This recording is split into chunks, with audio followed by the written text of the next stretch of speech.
Hello and welcome to chapter 197 of our streaming adventure. Got started a little late today. I wasn't feeling it the best, but it is important to make sure I did something today because I have to lock in my deck list tomorrow for the Mana Traders tournament on Saturday. And with full transparency, I don't necessarily believe I'm going to be home in time to submit tomorrow by, I think it's like 4 o'clock. So if I don't think I'll be home tomorrow, it means I've got to submit tonight. But I don't necessarily know what I want to submit. Now, I kind of took a week off, but I had been playing various versions of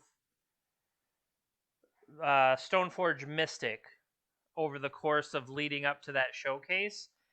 And I do think Stoneforge Mystic, like the versions of the Bant Blade that I had been playing with Noble Hierarch and Uro and stuff, but as the various progressions changed, I kept taking more and more of the green out, and I'm just wondering if playing the same shell without the green will be worthwhile.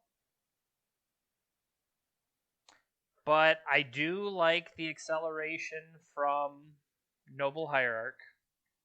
Being able to play a turn 1 Hierarch, getting me to 3 mana, whether it's playing a cantrip to find the Stoneforge, playing a Stoneforge, playing a turn 2 Skyclave Apparition, because that is powerful, playing a quicker Teferi, playing a quicker True Name Nemesis, something like that. So that's what the green elements have, and I guess I wasn't really considering the sideboard. Carpet of Flowers was just very powerful, and there's no real way to understate that when Carpet of Flowers is good, it's very, very good. And if it's not good, then it's crap. But you don't necessarily bring it in versus everybody. It's meant to be an early play against the soft permission things of Delver, the dazes and stuff like that. So like if you can quickly out mana them, or even like you almost effectively jump ahead of them, they can't keep pace with you. So yeah, I don't know if it necessarily would be good against miracles, but maybe. The issue with that is I think when I was playing in the showcase, I ran up against Delver, and I think I got wastelanded in a position. So, well, I have to get ready for Legacy event this weekend, so I'm sorry about that. But yeah, Legacy is this coming weekend, and then I think I'm going to get back more into Vintage. So, as of right now, just hold on to, then we will get back to Vintage, I promise. How hard would it be to make this Esper Vial without the black? That's actually not a bad suggestion, because one of the cards that I have really liked the most, that as I've been iterating here on Legacy, I've been really, really impressed with Skyclave Apparition. Now, I can't go full Death and Taxes just because I really want to be able to be playing the blue cards. But I mean, Esper Vial does seem... Here, let's bring up some...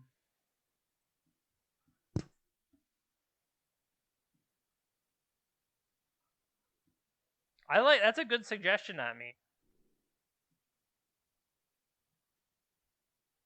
No, I agree. That's what I'm saying is other people have suggested Death and Taxes, or having people talk about Death and Taxes, and it's just I can't get myself into that style.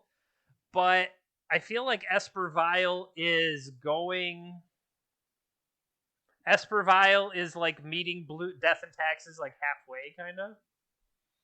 So now I just have to find a version of it from recently. So let's find a deck using Aether Vial. Because the other trick about this upcoming tournament is that it's open deck list.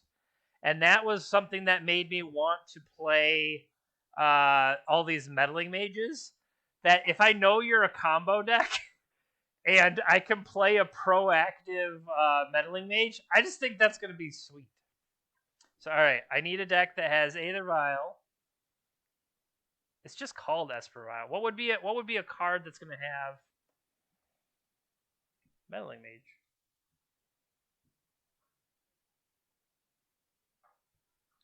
Show me your Aether Vial meddling mage decks. There we go, JTL. Isn't JTL the person that helped popularize it, or no? Yorion. Well, Yorion just gives you that much more value. Gilded Drake Charming Prince. I can't imagine a fair deck being able to beat that. And then you got Soul Herder. I guess with Esper Vial, that's not Yorion based. Can we find? Are they all Yorion based? It sure freaking looks like it. Or maybe I opened multiple copies of the same thing. Okay. So this version, I'm sorry, that went 1, 2, and 2 for 27th place.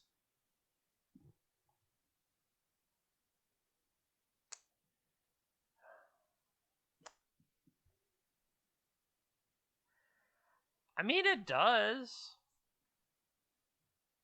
You don't have to cut cards if you literally have everything and you have multiple tutors. That's what Recruiter of the Guard lets you tutor. I was going to say, what do you really get from the black? Plague Engineer. Plague Engineer is a powerful black card, potentially one of the most powerful black cards. I just find it hard to believe if Aether Vial is so important that you don't want to play less cards. If that makes sense. Maybe I limited myself in the search radius.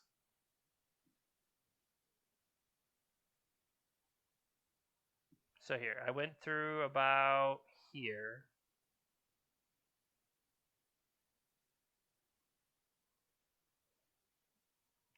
I am not going to use the Paper Legacy Discord ones, I think.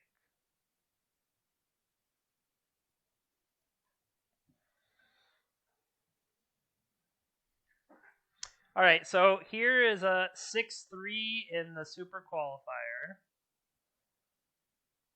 Nope. 4 and 2 in the Qualifier. Baleful Strix and Plague Engineer. I'm just wondering, could I get away with not playing the black for potentially a little bit better mana? But am I not going to have a reasonable approximation? I guess Baleful Strix holding down the fort. Well, I can tell you we're not going to go that deep. There's another Yorion. So a lot of people seem to like the Yorion version.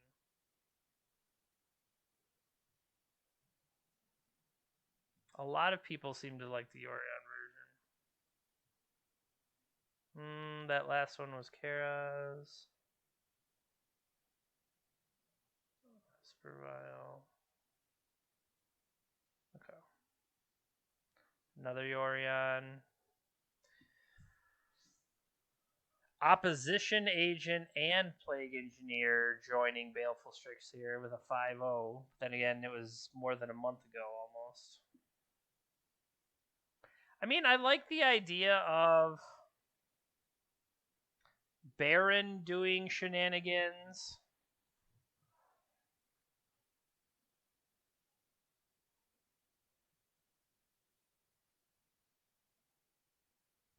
Bant Vial with Coatl in place. That could be interesting.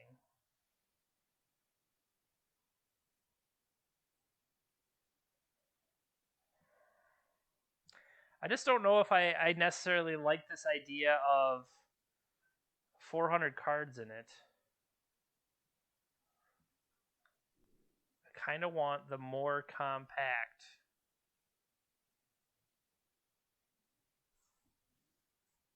Are these the same deck list? Literally the same deck list. Alright. We'll download this Esper Vial list.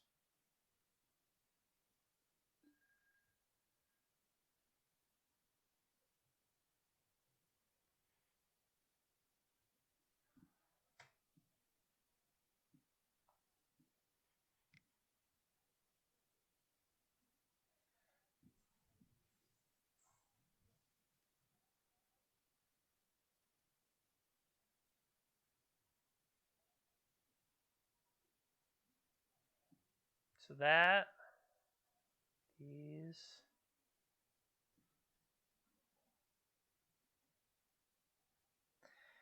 I mean, you might end up having less selection.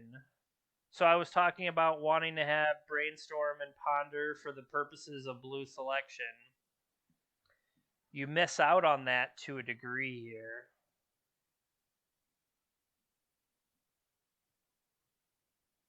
I mean, you still have Brainstorm, and how many blue cards do we have for Force of Will here? 1, 2, 3, 4, 5, 6, 7, 8, 9, 10, 11, 12, 13, 14, 18. So we're almost near the minimum amount of blue cards, but I guess there are more. You have Force of Negation in the sideboard to swap in when it's appropriate for that matchup, I guess.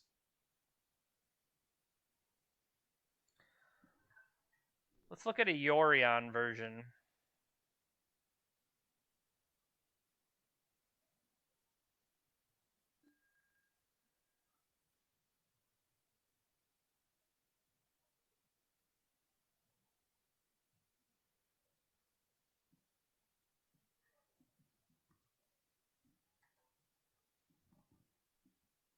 So this will be Esper Vial Yorion.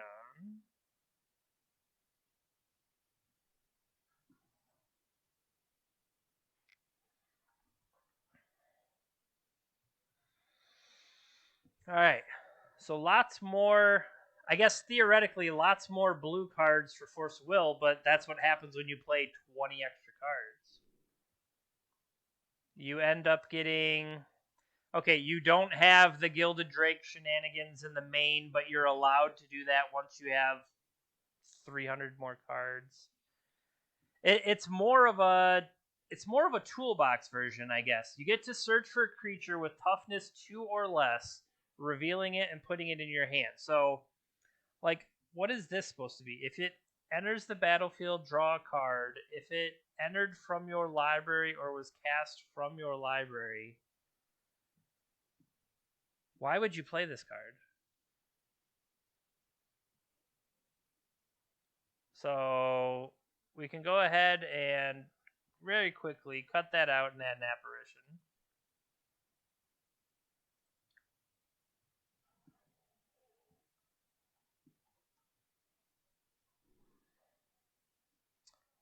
I'm trying to. There we go.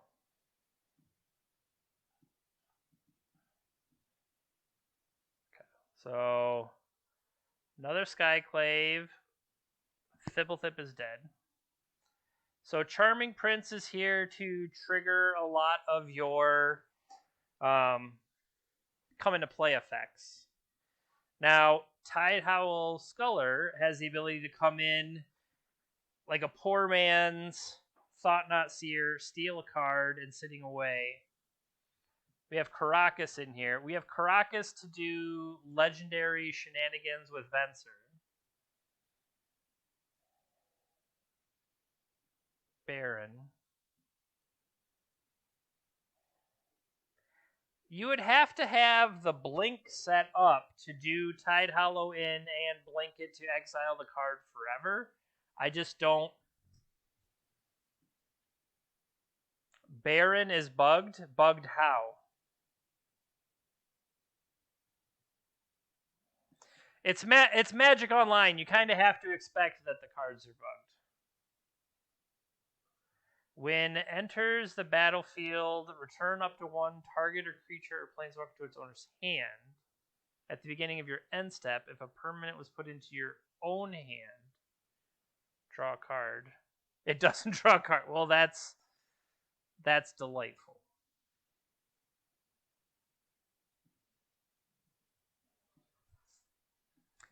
So just looking at the 60 and looking at the 80 and looking at the 60. Palace Jailer is the exile and you get the Monarch.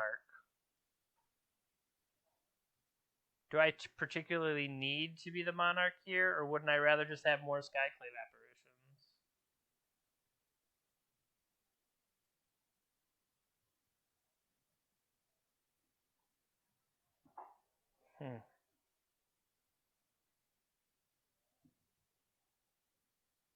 So I think I want the fourth one. I guess the question is, do I want Apparition here over Baron, especially if Baron doesn't work, then I guess it's still a bounce effect, right? It's a 3 mana bounce effect versus a 4 mana bounce effect that you get from Venser. Flicker Wisp being able to take stuff out.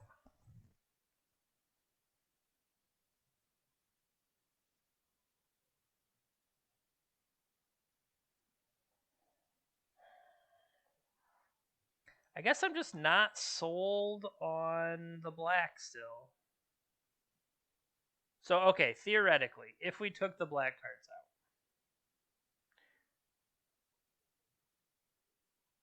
that would let me do Gilded Drake shenanigans. We could put more Charming Prince in.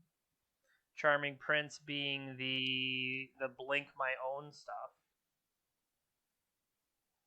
And then that is similar to the Yorion pile.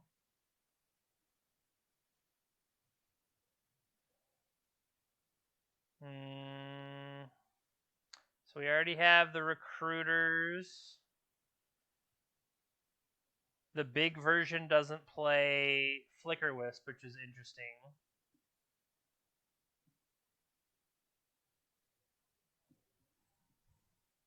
Soul Herders to Fairy. The little versions still have Palace Jailer.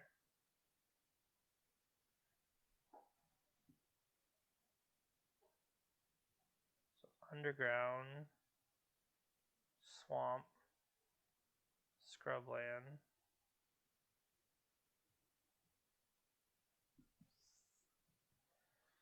I guess step 1 is add a Tundra.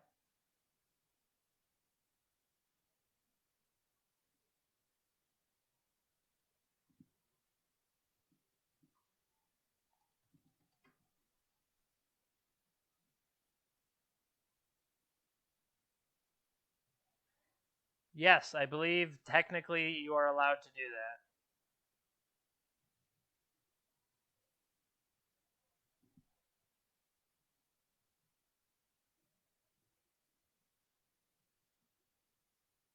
Four, 5, 6, 7, 8, 9, 10, 11, 12, 13. I don't need Underground Sea.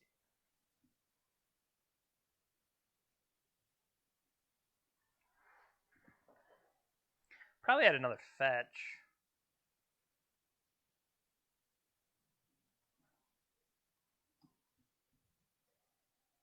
So those are all blue.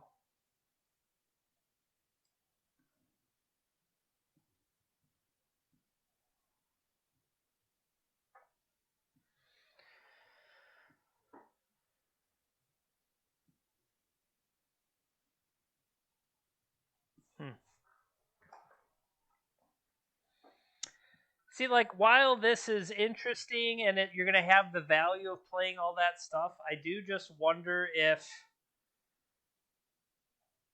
this is more straightforward.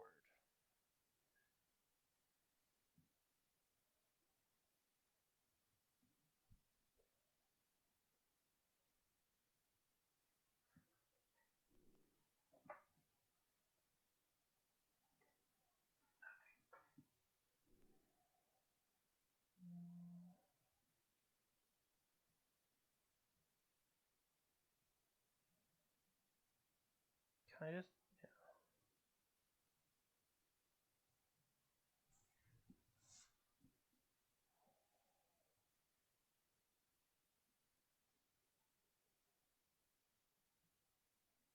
It could be a monastery mentor if I'm gonna have all of this.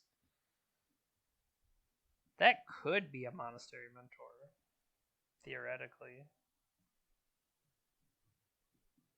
That'd be interesting.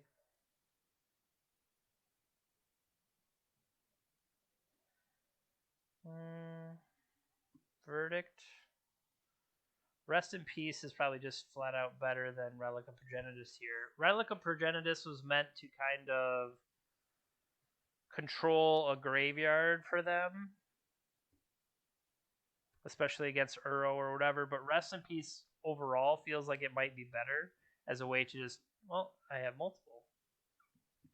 To just hit it all at once. I don't necessarily need Containment Priest then. Deafening Silence is our anti kind of combo measure.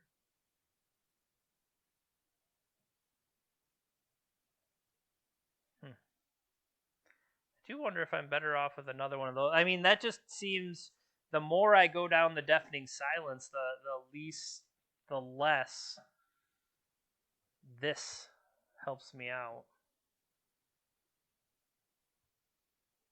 It might be better as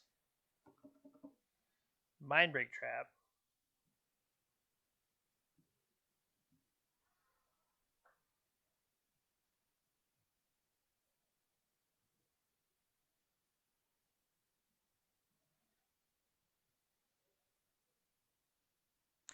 I do like the idea of Relic getting in quickly, as opposed to having to wait till turn 2 for Rest in Peace. But it won't be able to do necessarily what it needs to do right away. So, Sword of Feast and Famine is my swap. These are the Espervile decks. Here is the blue-white list I was looking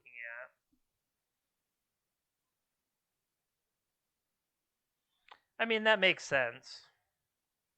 That Rest in Peace is going to come in, hit everything that's already there, and stop everything going forward.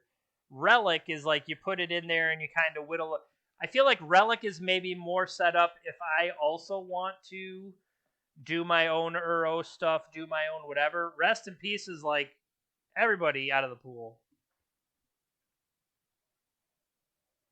See, this seems a little... So I did find this list. That is Delver, Stoneforge Mystic, Monastery Mentor, Ethereal Forager, all this other stuff. And I admit this was interesting. But I don't particularly like Delver. I've played it before. I played Blue-Red Delver, and I've played Rug Delver, but it's just...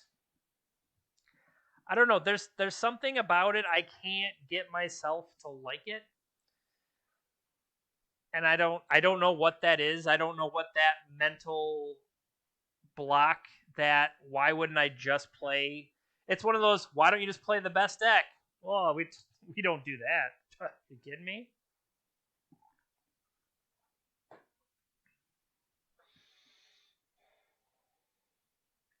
Because I mean, I'm going through all this effort looking at blue white, and it's just like you could just play blue red Delver.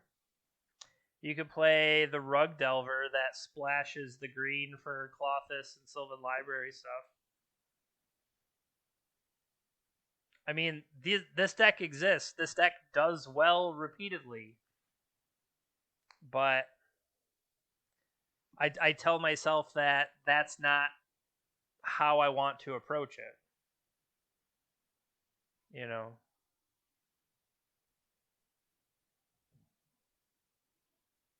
Well, I've seen the Bug Delver, and then that lets you kind of drop the Witherbloom combo in, which has it feels Splinter Twin-esque. And so I haven't tested it myself. It was something I was considering looking at. I watched Anurag playing Delver version. I watched Jarvis playing a more mid-range version. And it was like, I didn't have time to necessarily test it myself, so me watching them play was my way of testing the idea. And it seemed like both time they weren't necessarily relying on it, and it was coming through and just kind of being this out of nowhere thing. And so I equate that more to Twin. Like sometimes Splinter Twin is doing it snap bolt, snap bolt. Well, no, that's not what it wants to do. It's what it's able to do. But it could do that, and if you don't respect it, bam, Pestermite, Splinter Twin, Kiki Jiki, whatever, they take you out.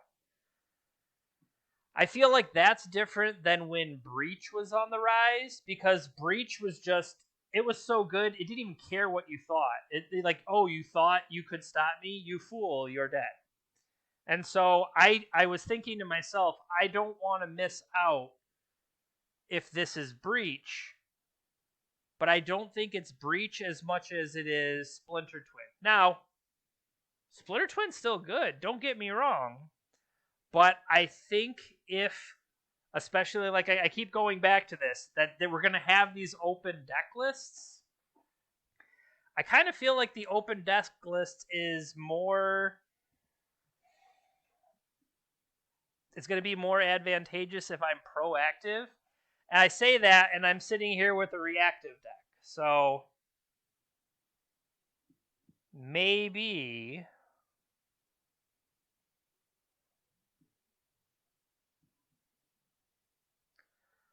if we download this,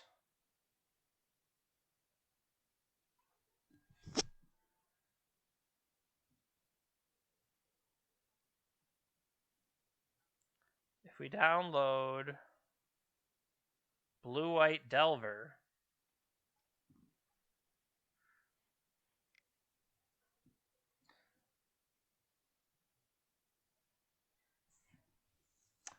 so now this has that play out a threat. You have days to protect it. You can have Spell Pierce, Preordain, or whatever. I like the idea of Monastery Mentor. Now, I'm losing out on True Name Nemesis here, but maybe you don't need to have True Name Nemesis, because they could still Pyroblast a True Name Nemesis. You're allowed to Pyroblast a Monastery Mentor, just not that great. I mean, this looks interesting. Like I would say, I potentially would want to get Meddling Mage in, maybe get 2 Meddling Mages here if I'm trying to capitalize on that open deck list, like I said. And heck, maybe 2 more, the other 2 Meddling Mages go into the sideboard. Just for the purposes of, know what I'm playing around. Now, why is Holy Light in the deck? Not anymore.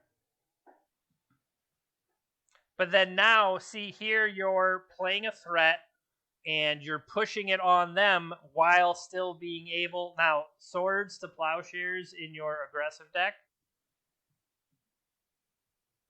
feels weird. Why do we need 2 different art disenchants? I admit that's strange.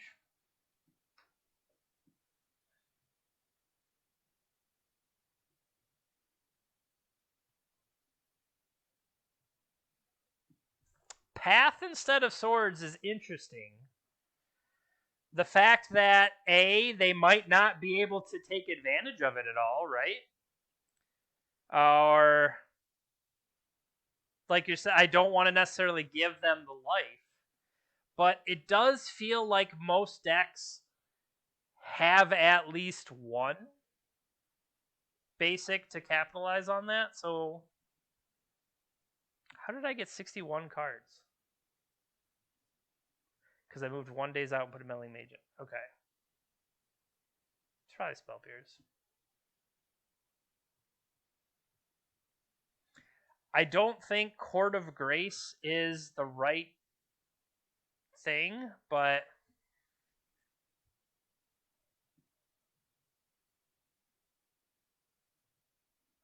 I could have it be... I think the blue court is potentially better than this white court. Court of Cunning?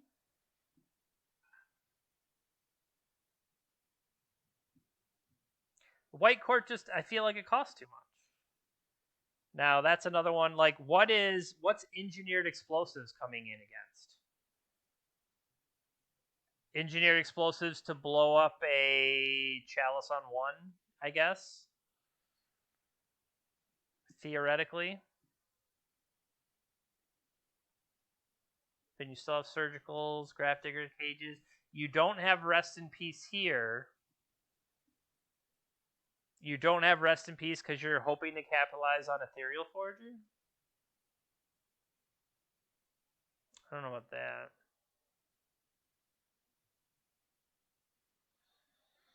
Theoretically, I could have Flusterstorm in the main.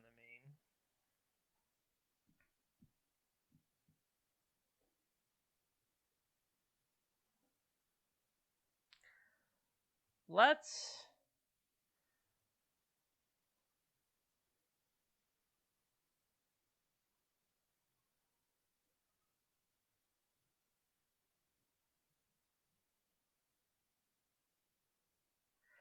Well, aren't there the new white creatures that have Magecraft?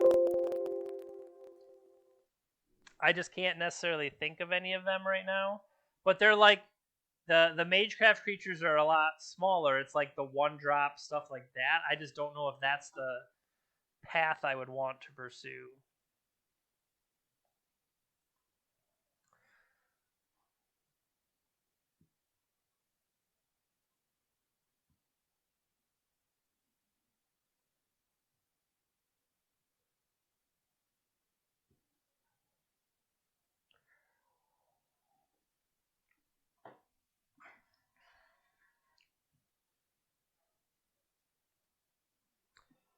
So, yeah, we're using Monastery Mentor in place of True Name Nemesis here.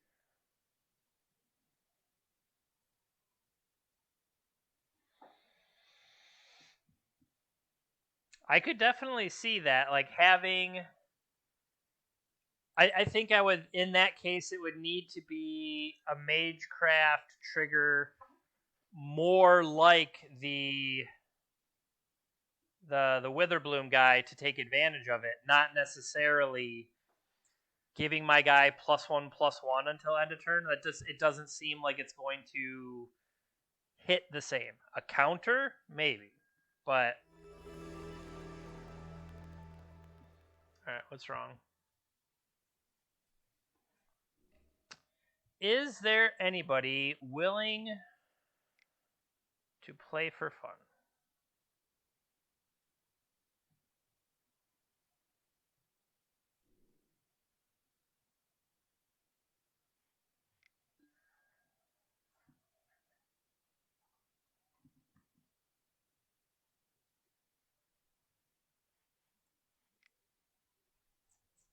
All right, let's see if we get anybody.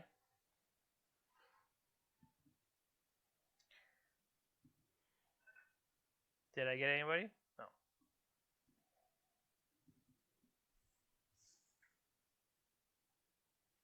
If anybody in the chat has a Legacy deck and wants to challenge me, I'll accept that too. I kind of want to even see, is this blue-white Delver, like, it feels weird, but is it worthy of trying, I guess, is what I'm saying in my own head.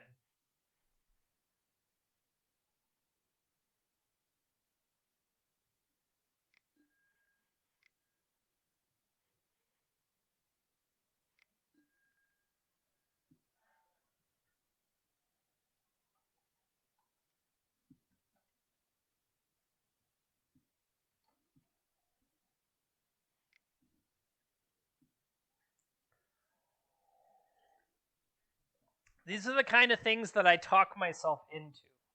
That I can look at this and see, oh sure, you play the Delver blind, flips. I've got Day's Protection. I followed up with Meddling Mage, bring up their deck list, know exactly what to name. All of that. It's perfect. But, that Magical Christmas Land.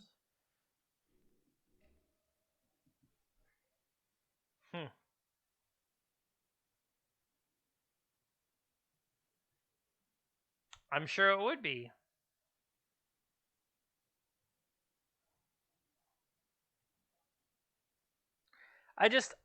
The question I have with this is, like we were saying, the swords, giving them life, is that even what you want to necessarily do?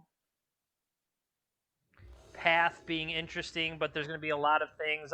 We have started our match.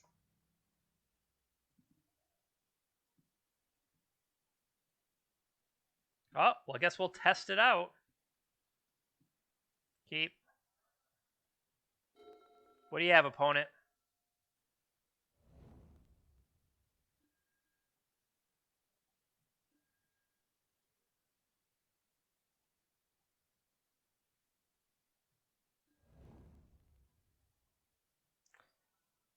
You think if I message him in chat, hey, can you tell me your deck list? You think that'll happen?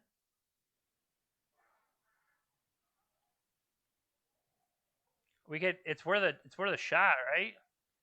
Dear opponent, I'm testing for an open deck list. Can you tell me what you're playing? Please and thank you. Maybe they'll say yes.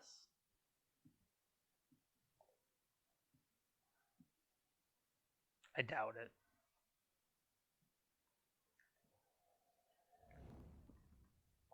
They did not shuffle their ponder. Okay, upkeep. Would I like to reveal Tundra? No, thank you. I will play a Tundra. I will attack.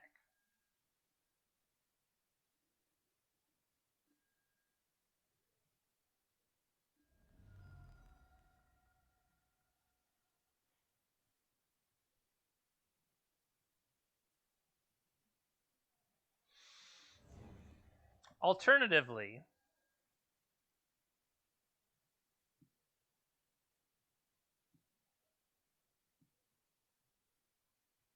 I could have just played Polluted Delta, kept Spell Pierce available until I play Stoneforge with protection. If I feel like Stoneforge is worthwhile, then I probably want to play it with protection. If I don't think it's worthwhile, sometimes Sirius brings this tennis ball and I can throw it down the hallway. I got dog slime on me.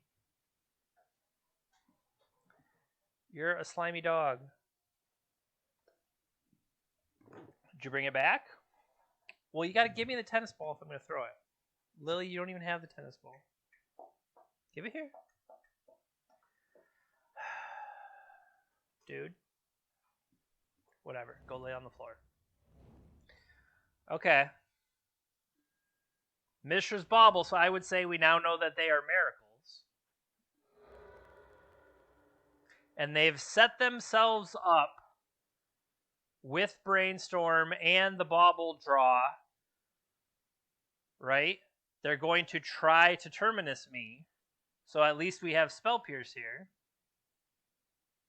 which might not be relevant, but it's worth a shot.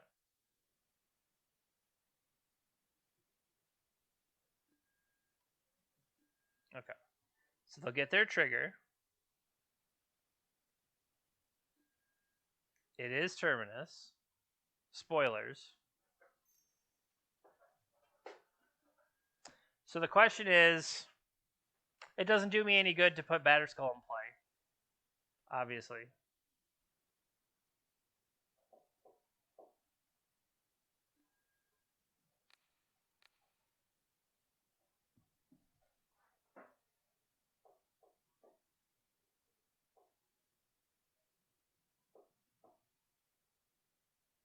Maybe that'll work. Maybe they'll have to force it.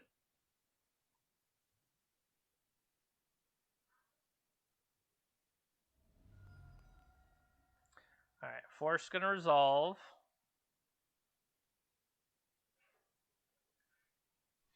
So then, obviously, we are not revealing to the Delver.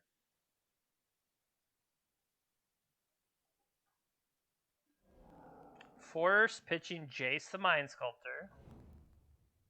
This happens.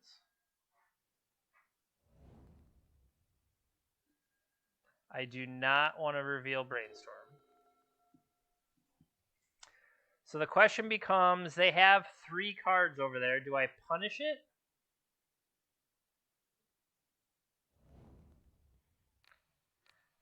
That takes away their ability potentially for Mystic Sanctuary. Plus keeps them kind of off-white.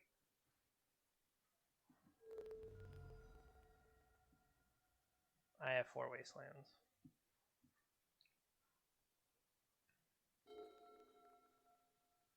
They're on Team Basic.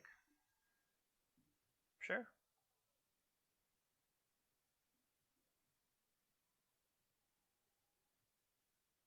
I do have to be mindful that if I am playing Meddling Mage, I'm not going to be playing the card myself.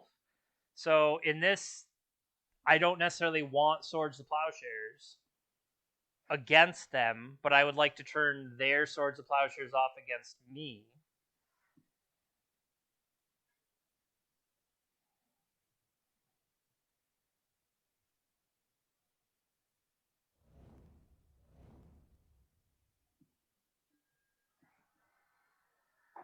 So maybe they're Jeskai Miracles.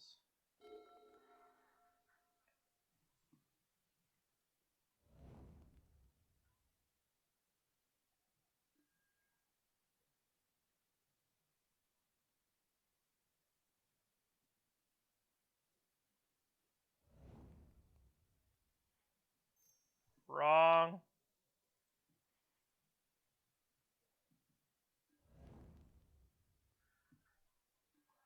So I can reveal it and then shuffle it away so I don't have to draw it. That might be worthwhile.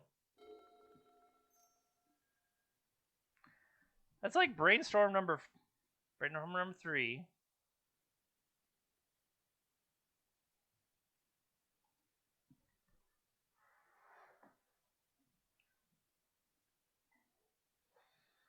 They currently do not have access to white, which I can appreciate.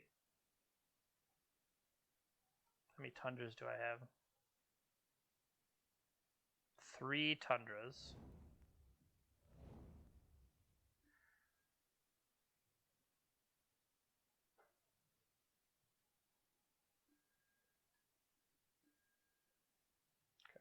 I will reveal.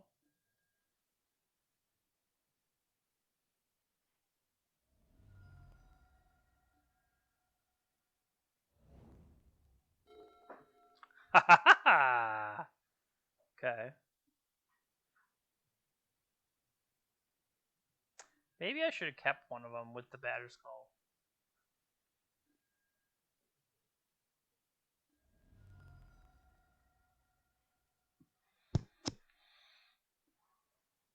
Do they play Supreme Verdict as well? I don't remember. Right now, I feel like I name...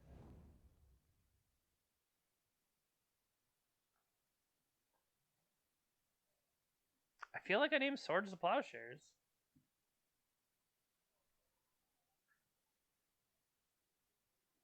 Well, yeah, but if they crack this for Sanctuary, they can't cast the Terminus because they don't have a white source. So, like, go ahead, put it on top. They could set it up somehow else. Okay.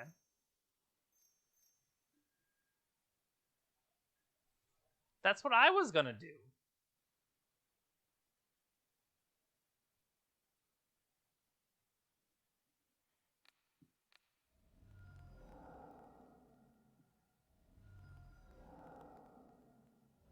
Okay.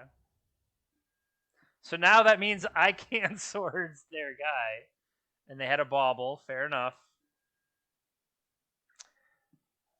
That might be why we're in the tournament practice room, but it appears like it might work out for them.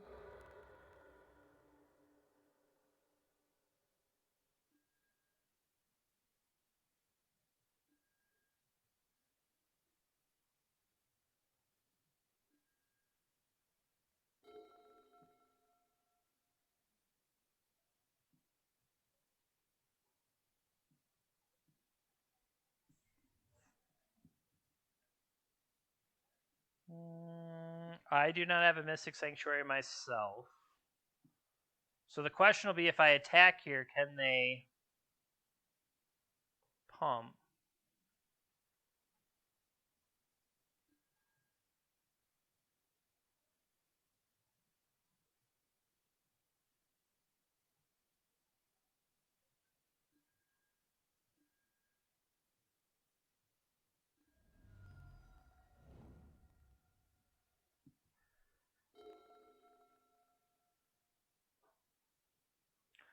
Come on, 3 more attacks.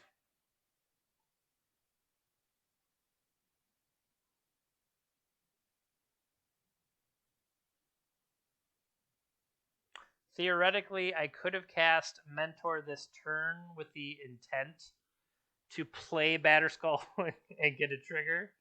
But my thought was, okay, they don't have access to swords. If they don't have access to swords, let's make them have to play a sweeper. And then after sweeper, I play my Mentor.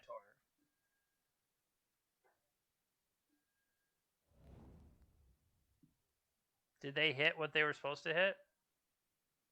Oh, they didn't name it yet. Are they targeting them or me?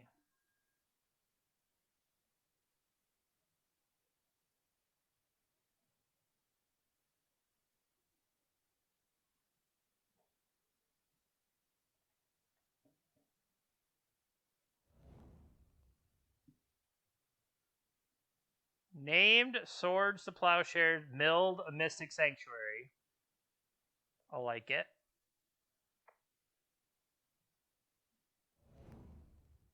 Had Mystic Sanctuary anyway.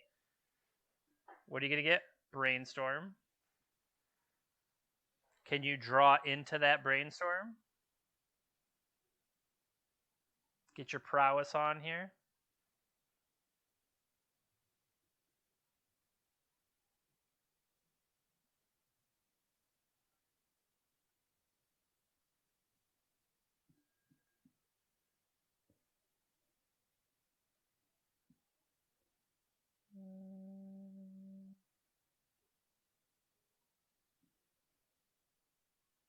I said no blocks.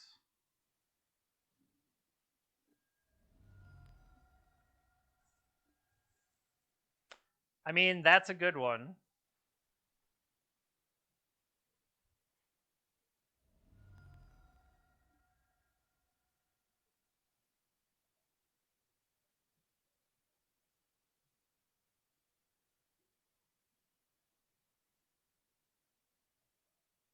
Hey, you got a spell you can play here?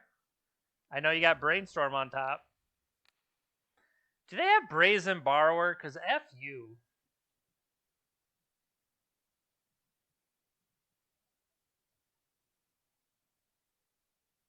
Don't Brazen Borrower me, bro.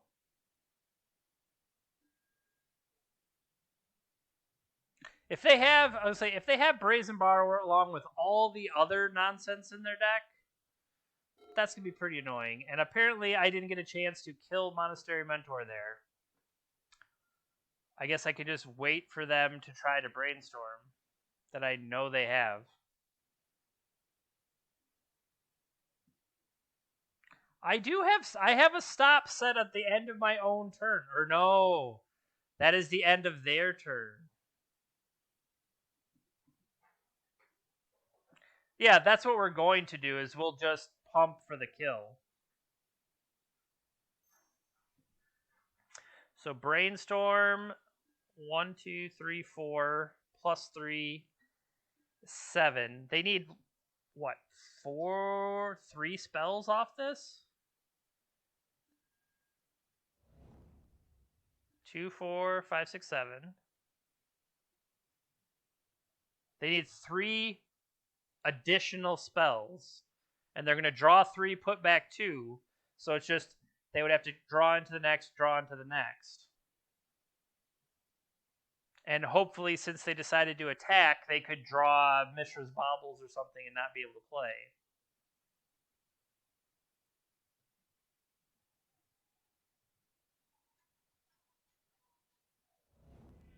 Okay.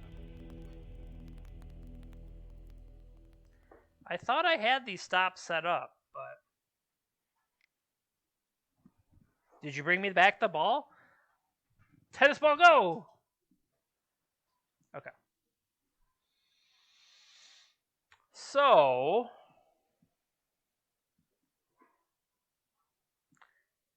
I guess... we... Are the Swords to Plowshares any good? I kind of like the idea if we could make them discard. Are they going to have... I'm trying to think through. This would be so much easier if I had an open deck list. Just saying. Like, I feel like I want these things. Do I still want Delvers? Days feels underwhelming. But if I trim too many things, then is Ethereal Forger going to have anything to do?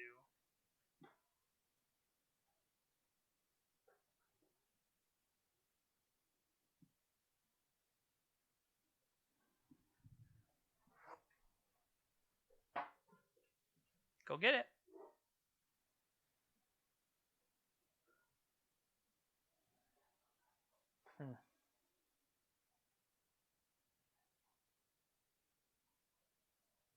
Just turn off all their things.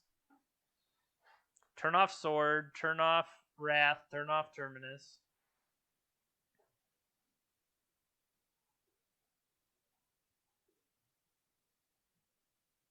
I don't know what explosives might... I don't know what explosives would hit. Also, I'm not sure what Disenchant would do. I feel like they're going to have Back to Basics or something, but that doesn't necessarily hurt me. They're probably going to have something that's going to be bad. For the most part, I do feel like Jit is probably worse.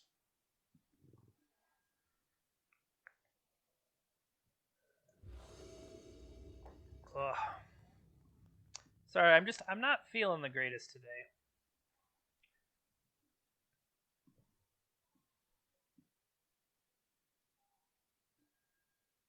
I mean, keep.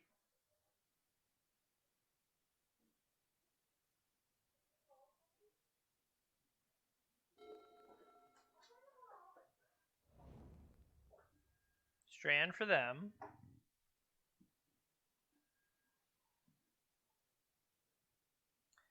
Delver.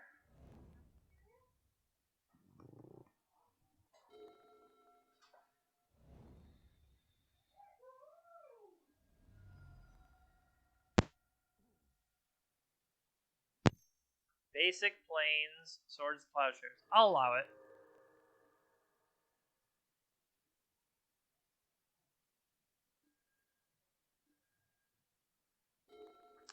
So the question is, do I go in on Meddling Mage?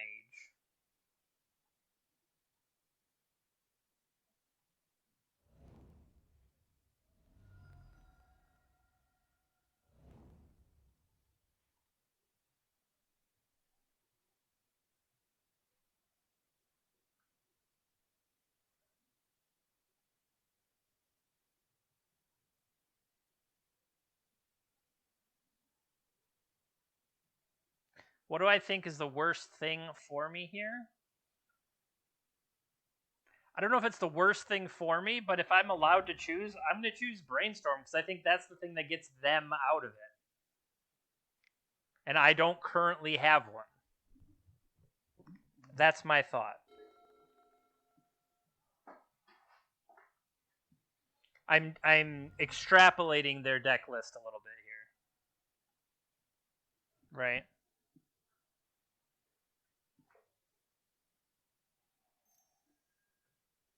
Touche, opponent. Touche. My ponder is I'm gonna draw Brainstorm for the turn, and Ponder is going to show me 3 Brainstorms. Book it. Close.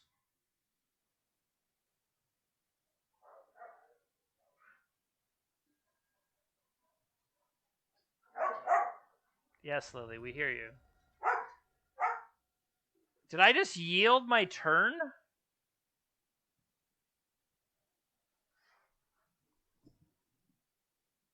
I didn't even play a land there, did I? This testing is going great.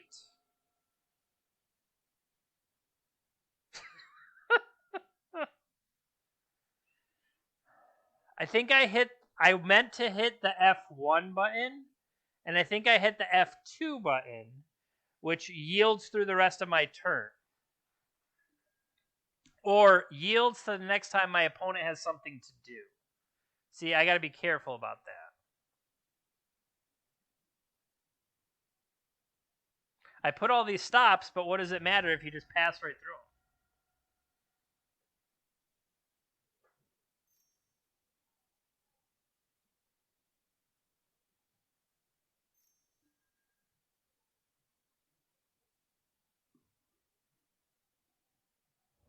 They could have chosen to snap plow. Instead, they are snap pondering? Okay.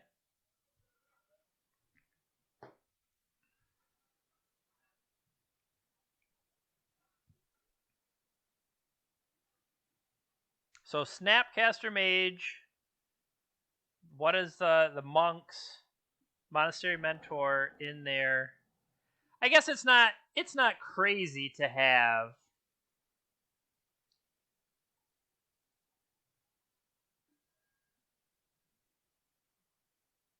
You seem decent.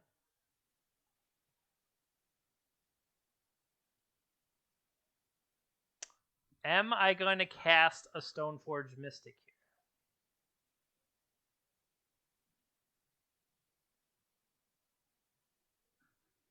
If I cast Stoneforge Mystic, I lose access to everybody else.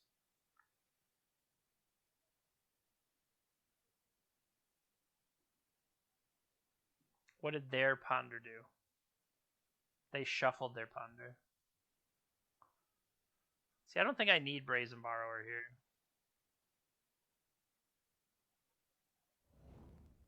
Imagine if you will, having one more land in play.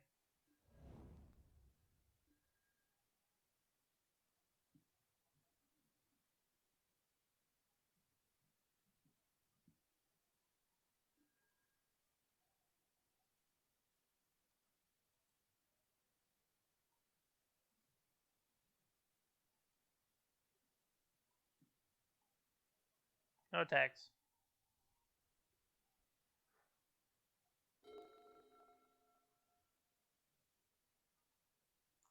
I'm trying to blow up the bad thing in chat, and I don't know how to. There we go. Boom, got him. Yeah, Monastery Mentor is a good one. I guess if you're going to have all these baubles and stuff.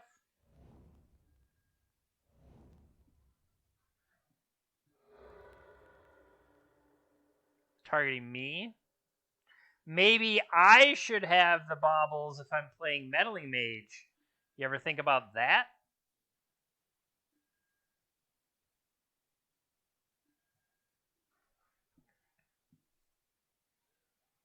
Alright, so hear me out.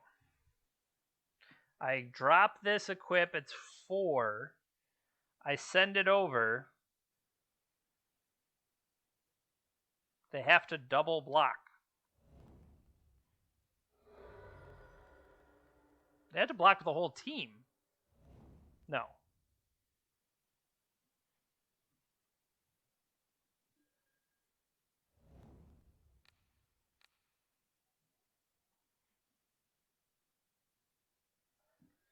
They don't have to block. They could.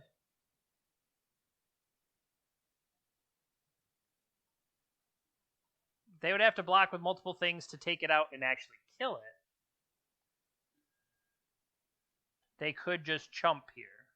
That's what the monk is there to chump. So before I thought that through, swinging in haphazardly. Really? Really? Sign me up for this.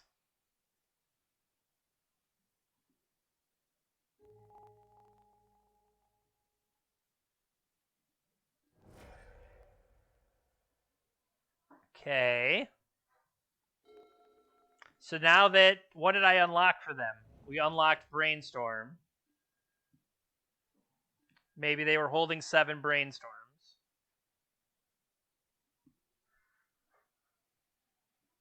So what I'm wondering is, am I going to be able to get to a place where before they deal with this monk,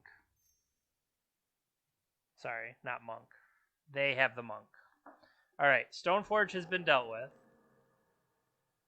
They have 4 cards left for them. Sure, whatever this is, I'll take it. Okay, 1, 2, 3. They still cannot currently set themselves up there. So let's play this. 1, 2, 3, 4.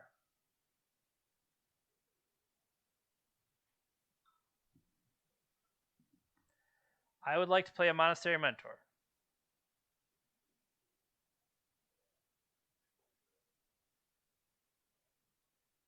Then I think I follow with a Preordain.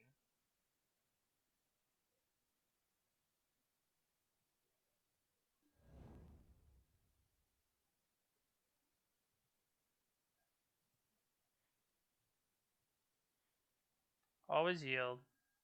Always yield.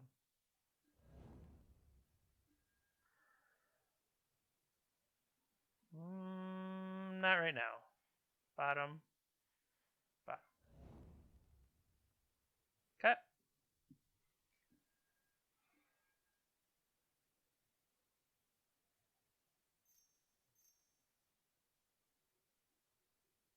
Predict targeting themselves.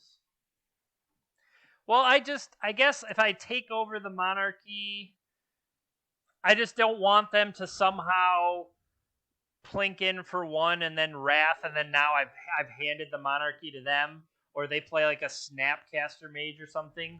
That's what I was somewhat worried about.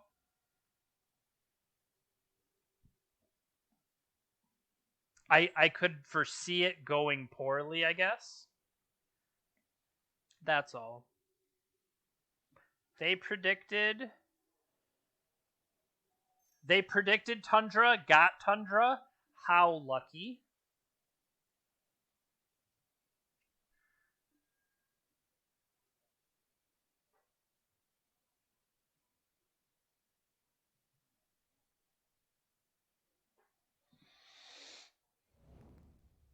They did not shuffle Ponder. Ugh.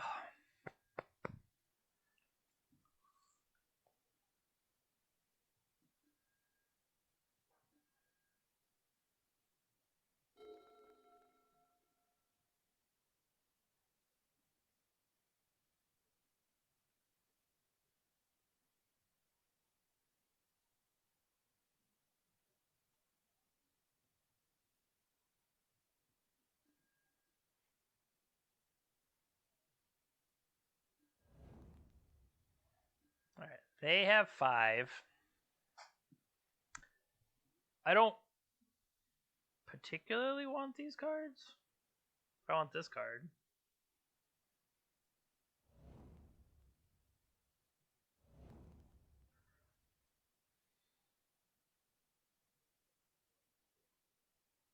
I have hard cast force, technically.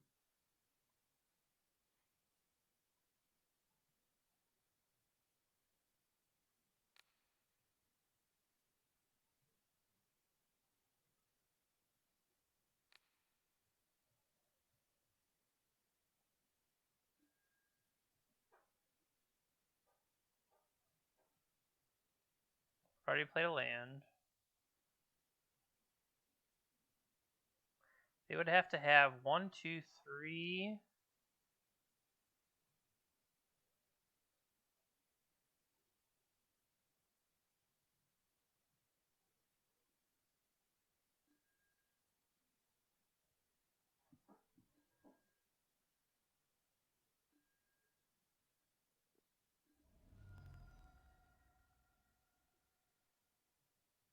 I was going to say, theoretically, I can put Meddling Mage here to stop their Terminus if I'm banking on them having a Terminus. Otherwise, I need to be mindful to crack the Scalding Tarn here.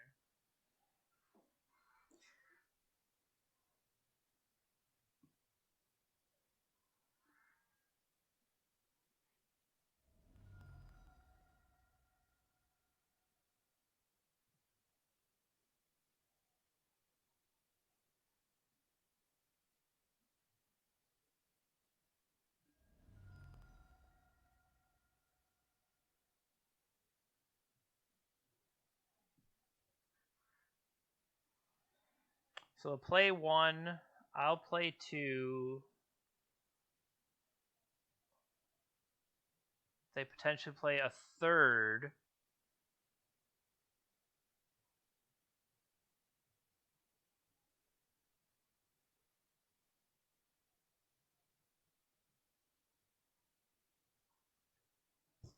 All right, so they're going to have to pay their Miracle cost.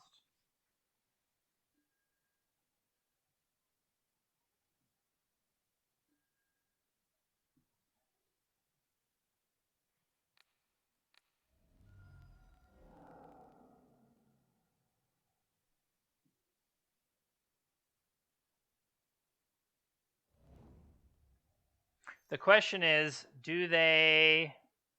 I would say, do they have Pyroblast?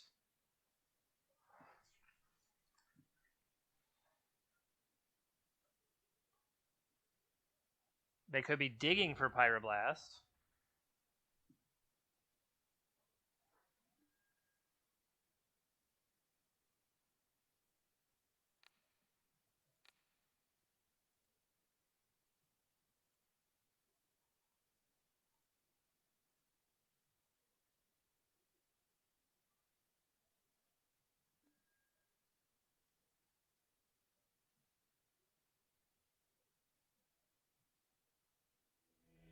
Okay.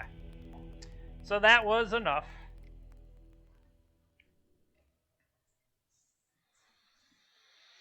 Things I did or didn't like. I mean, it just so happens that the Wastelands didn't set up well against them. What did we talk about? Potentially me having Mystic Sanctuary. I don't know if I can necessarily do that with all the Wastelands. In general, I could see Mystic Sanctuary being better, as good as it is in Vintage.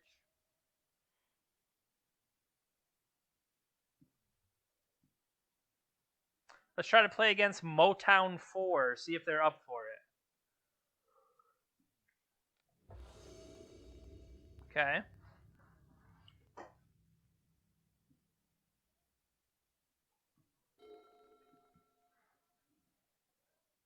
Basic Mountain, Goblin Guide.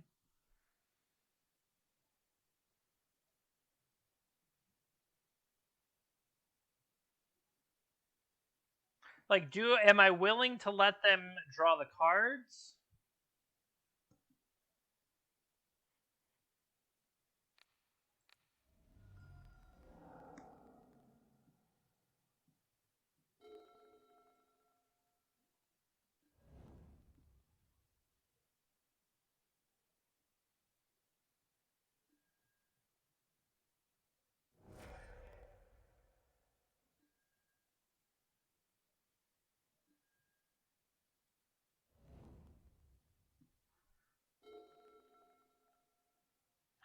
This wasteland doesn't seem too hot.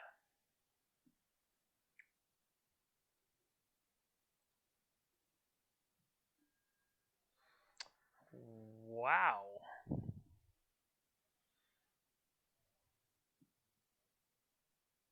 I put these down.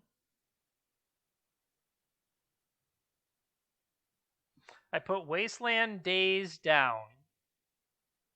And then Crack for Swords.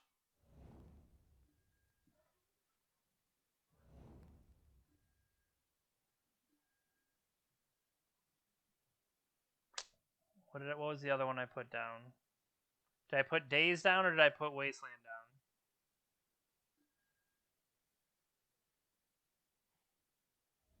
I don't remember it. I was like, oh, I could set this up so trickily.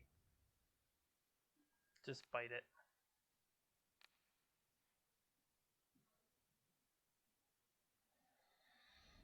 That's believable. Force being the disadvantage and just to actually have another land in play.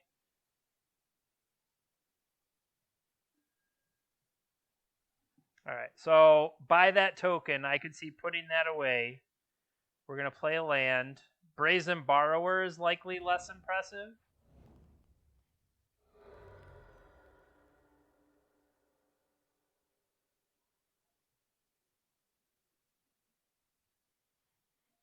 Alright, what else do they got?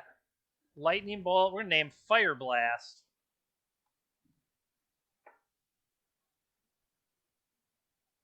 I could name another Eidolon.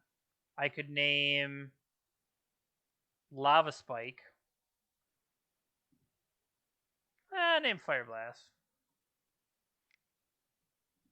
Pass turn. Throw your bolts at me so I can mentor and play a Preordain. Going upstairs. Lightning bolts it is. Apparently all the lightning bolts.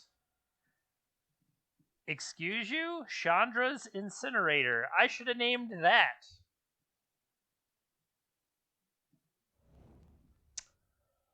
Alright. So that's scary and terrible. Whenever a source deals non-combat damage to an opponent, deals that much to a creature or plant. Yep. Alright, so we are digging with Ponder here. I am looking. I don't want any of those.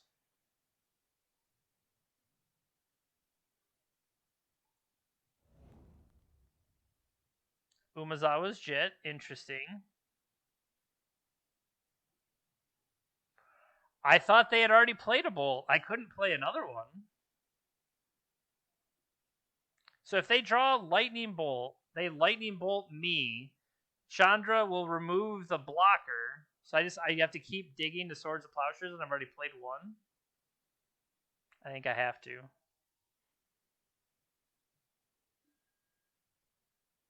Tough but fair.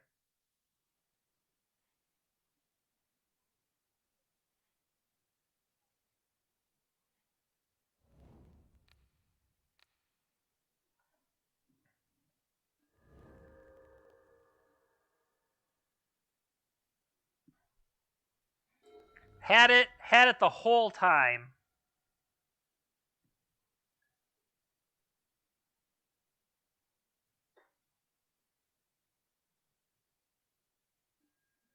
Rift Bolt got me.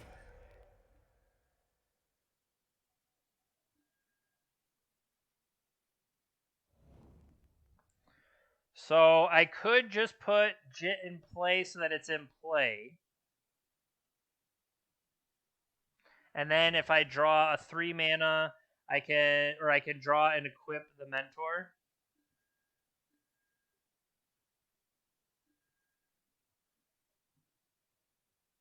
That was bad. I guess I could daze a Price of Progress.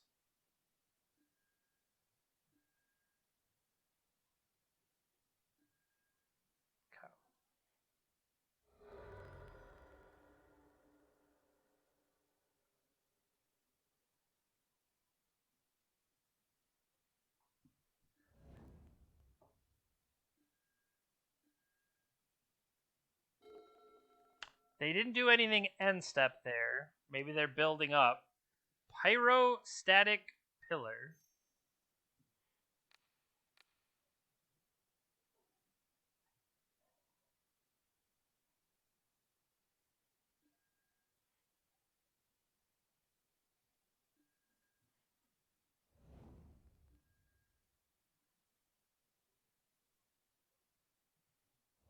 Sure.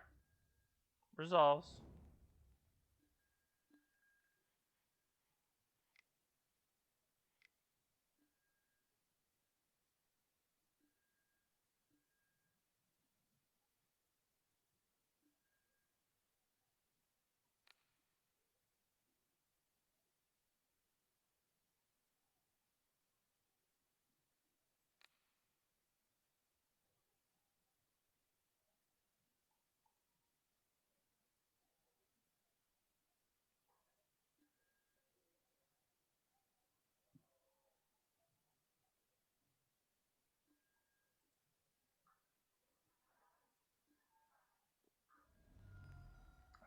Yes.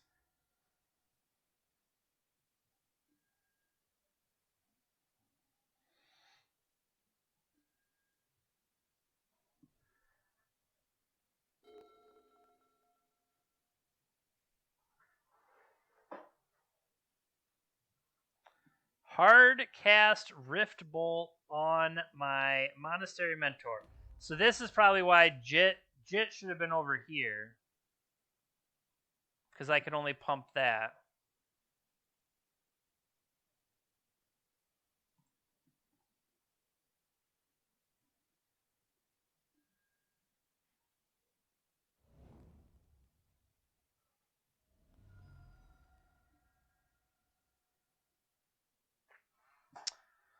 I'm going to draw one of these again. Well, I didn't want to put the land into play. That was my downfall there, was saying, oh, I don't want to move it over.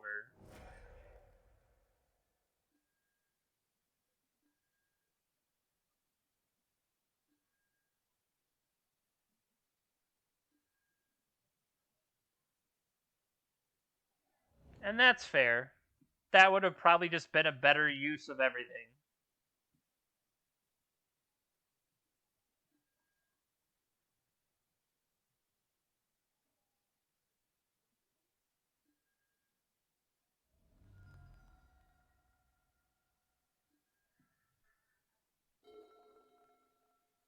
So we know we are drawing Wasteland. We do not want to draw a Wasteland.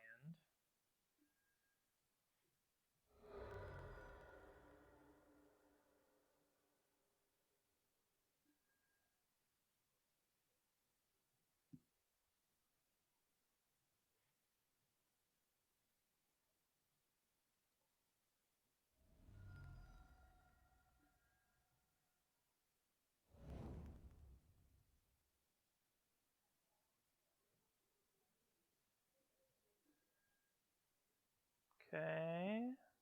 1, 2, 3, 1, 2.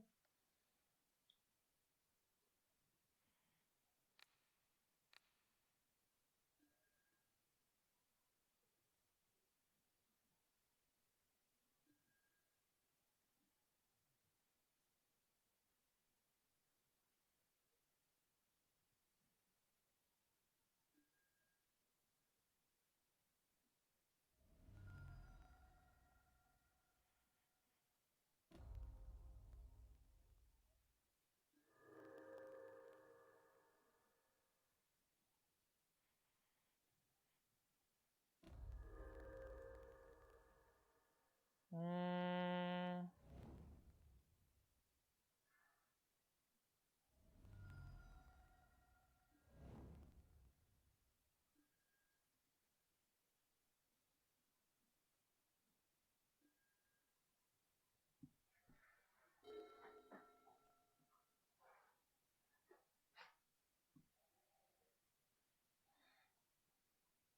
Two, 4.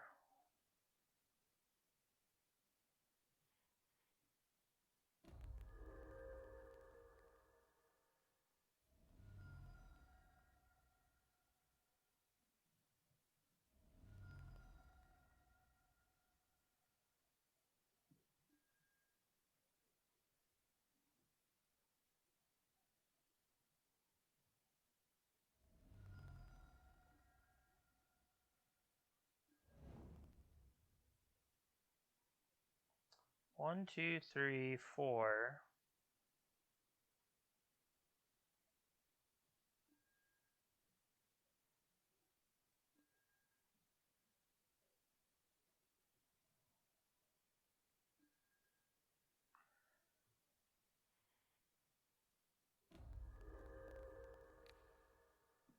This would put them to 12.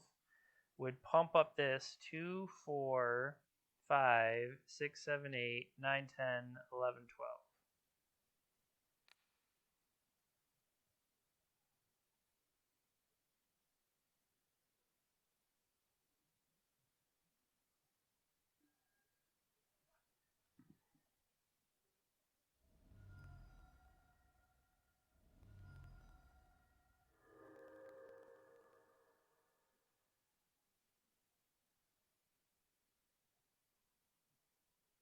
Three, 6, plus 2, plus 2, 2, 4, 7, 8, 9, 10, 11, 12.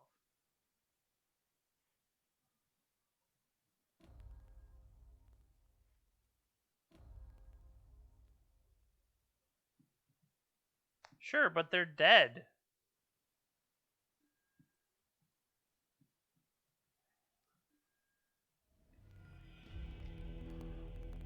The only reason I was removing it because I was planning to attack and kill them.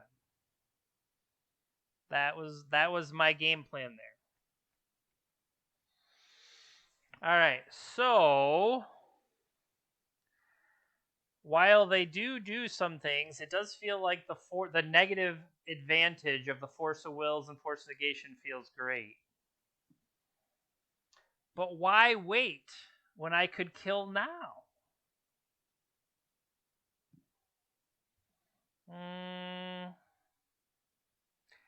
Monarch has to be combat damage, but yeah, I'm not playing that. They do have that Chandra's Incinerator. I'm not really sure how to deal with that for the most part. I guess I just need to gain life. I guess this could just name Chandra's Incinerator. Whatever the crap that was. This could stop them from playing multiple burn spells in a turn. If that's even theoretically worthwhile.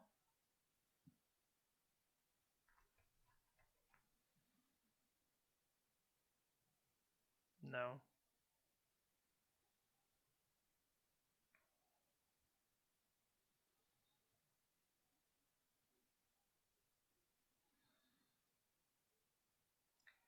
Do I even want any of this other stuff? Like a random disenchant? Disenchant could kill an Eidolon and still get shot. I could hold 2 emergency Force of Wills.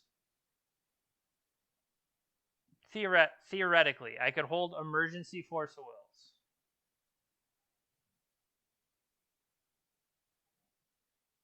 Because they're still gonna have Goblin Guy. They're still gonna have stuff like that. Well, this hand sucks.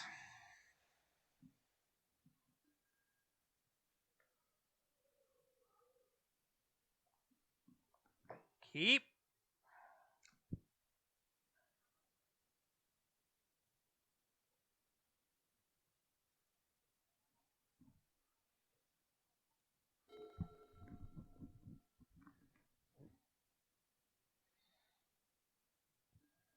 Yep. Give me a land. Preordained it is.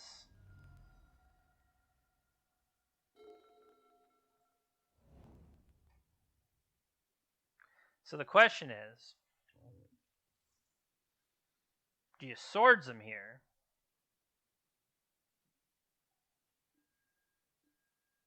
Do I crack it first, or wait to let them give me a land draw?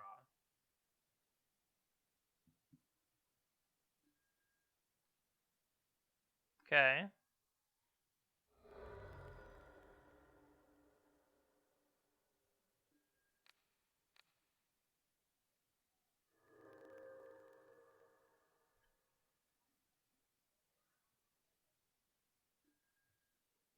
Take it. No, thank you.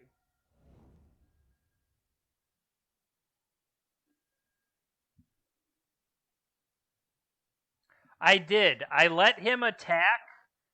That's what happened. He attacked and gave me a Tundra, and then I swordsed it.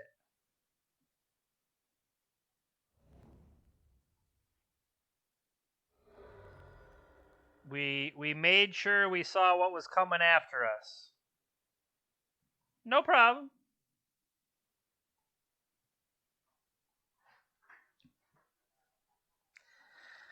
Slightly punished for that basic planes now, but I think it makes more sense than... Yep. How do we have 13? Because we got chain light. I forgot about getting chain lightninged in the face.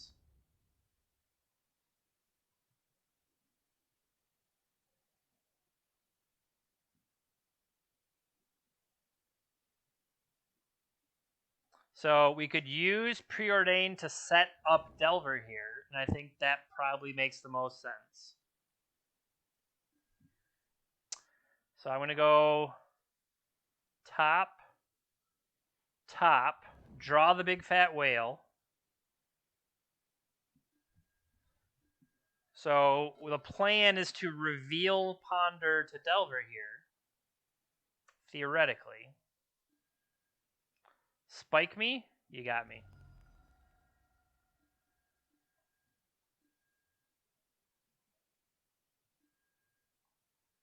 How we drew a Ponder? How lucky.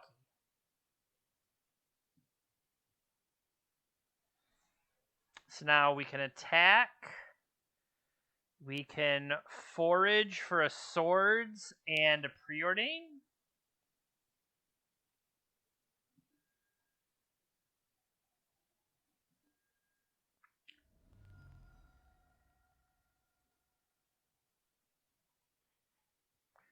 I like a Preordain, I like a swords, and these two lands. So if anything goes wrong, I can just swords the Forager, or the Delver, as the case may be. Your land? What's this? What's this land?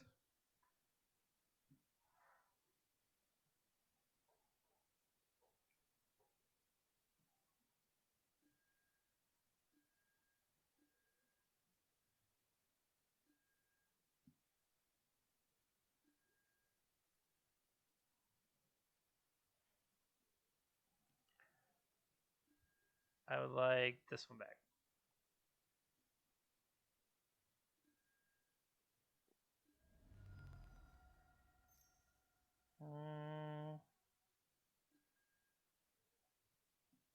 Nope.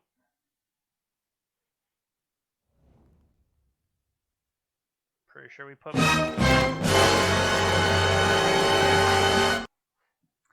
I'm pretty sure we put both of those on the bot, or we put Spell Pierce on the bottom. We just drew it anyway.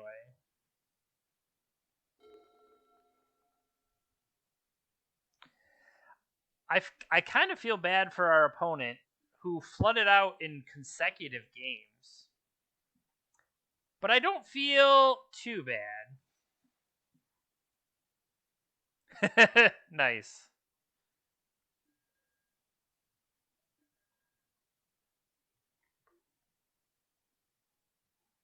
All right, opponent is down to 7. I like the quick. Whoa! Do not feel bad for burn. No. I like the quick responses.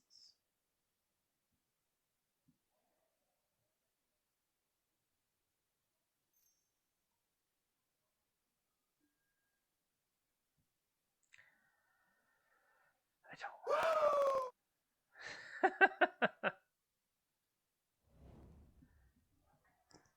Come on, man. 1, 2, 3. We have to discard, huh? Hey, thank you for the follow, Mo. I think I'm gonna throw my other whale away.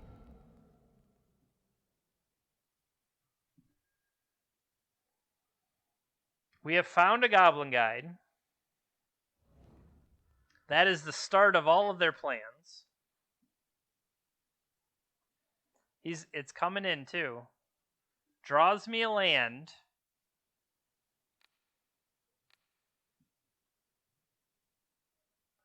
If the whale had prowess, that would be hot. I would like that.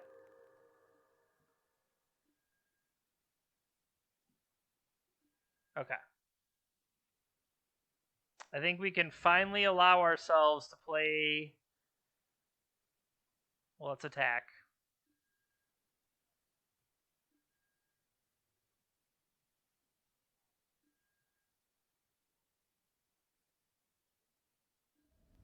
I mean, I could just let him be.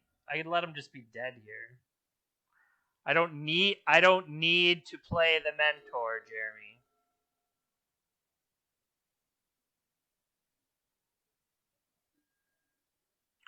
I'm sorry, what? Whenever a player casts a spell, if no mana was spent to cast the spell, deal 5 damage to them.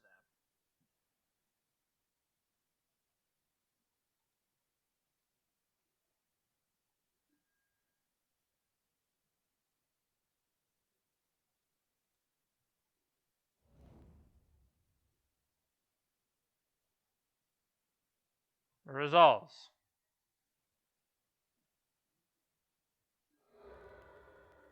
Incoming Fire Blast before it resolves. That would put me at 6.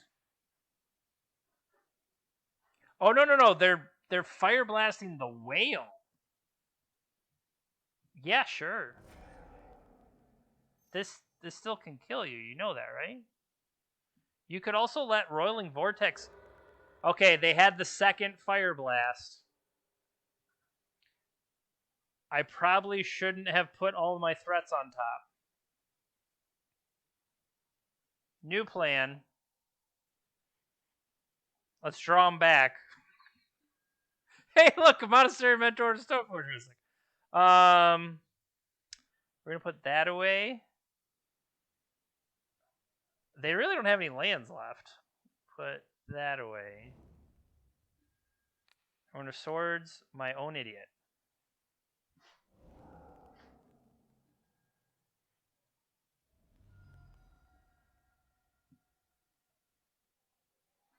Resolves.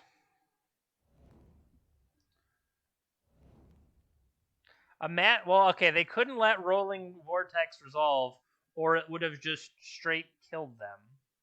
Ping me for 1, I'll allow it.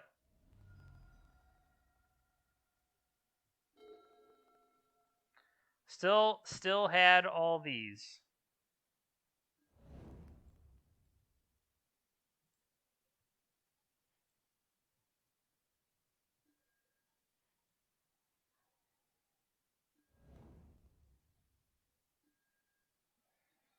Batterskull, you say?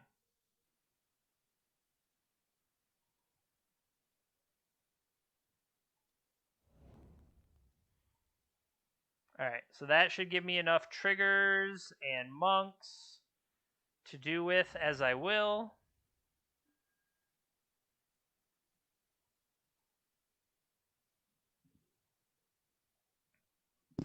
Alright. So now on my turn, I get to hardcast Batterskull, and I don't think they can kill. Sure. Spoilers. The card I am playing costs more than 3. Triggers.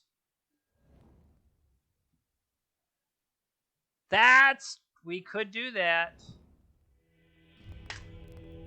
That was a good point, Aaron. We could have let them slowly die to all the cuts.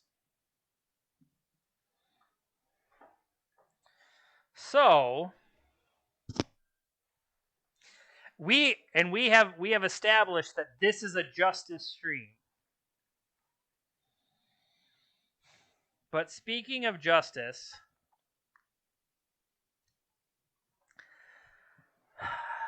I don't know that this is the style of deck I want to play. I'm trying to think ahead for the Mana Traders event this coming Saturday. It's Legacy. It's open deck list, and open deck list is why I was trying to do Meddling Mage.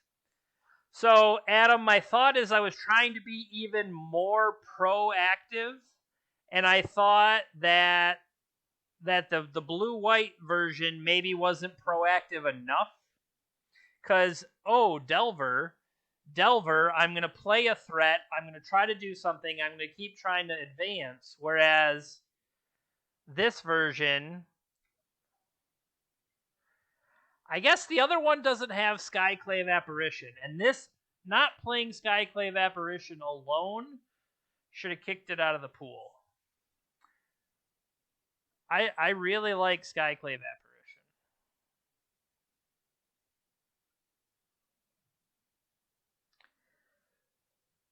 I mean, maybe that's just the right way to look at it. I mean, I've been playing this Bant list for a while. I mean, the Bant is what got us into Mana Traders, right? What did we go? We went 1, 2, 3, 4, 5, 6, 7, 8, 9, 10. We went 10 and 2 with it. No, 10 and 3. We went 10 and 3 with it. So why am I giving up now? Hi, buddy. It just felt like the more I played this deck, the more I took stuff out, and maybe the change is to have Meddling Mage in this Bant version, because I do like the acceleration that comes from Noble Hierarch. She is a good lady. And just maybe the Sylvan Library and stuff. So this is for the showcase where I did. Let me bring it up.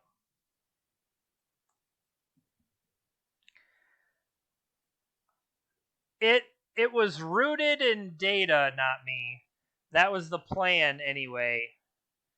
That I took all of the recent results from all of the different events and was able to factor like how much of what I expected to see. So between Rug Delver and Blue Red Delver, it was going to be like a third of the matches I would play, and then Death and Taxes.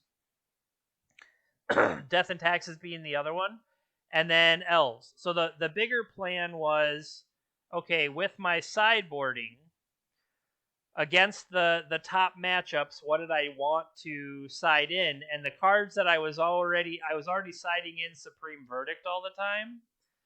So then I was like, well, what if I hedged my bets and pre-sideboarded? If I'm expecting to play Rug Delver, if I'm expecting to play Death and Taxes, like try to punish them. And then I played against Hogak, Eldrazi Post, Grixis World Gorger combo. So all of my data that, yes, how fool. I tried to do the alternate thing. Normally, when it's me, I kind of just make it up. Spoilers if you're new to the channel. Sometimes I just wing it. So I I thought, whoa, what if we try a different approach and try to think ahead and try to strategize and attack what we're expecting to face? Yeah, that crap didn't work out. So it didn't necessarily go very well. And so that, now maybe that is poisoning how I'm viewing it, and it's not fair.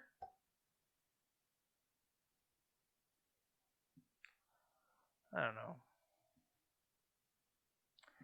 Yes, I've had multiple people bring that up. I can't get myself excited to want to play in that. Like, obviously giving away a Mox is awesome and all sorts of other stuff. I've tried to look at the list. I tried to look at the various stuff, but it's like I get so far and then I kind of just stop paying attention.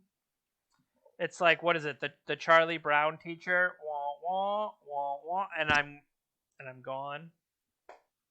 It's unfortunate. Like, I wish I cared more, but I can't get myself into it.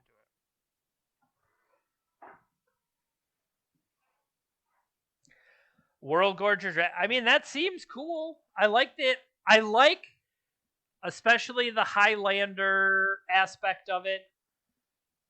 I like that you're not just going to have 4 of everything, super consistent, whatever. I can appreciate the excitement and deck building aspect of it, while at the same time, like, I do not want to do that. I don't want to do it myself. I would probably enjoy playing in it. I just don't want to put the effort in. Sorry, I don't want to. I feel like I have enough stress and anxiety and things right now that it's like, you know what you need to do? Put some more in there. And I don't want to.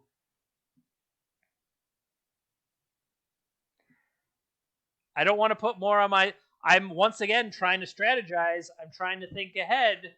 And that strategy involves don't stress myself out. So whether or not that is going to be a long-term solid plan.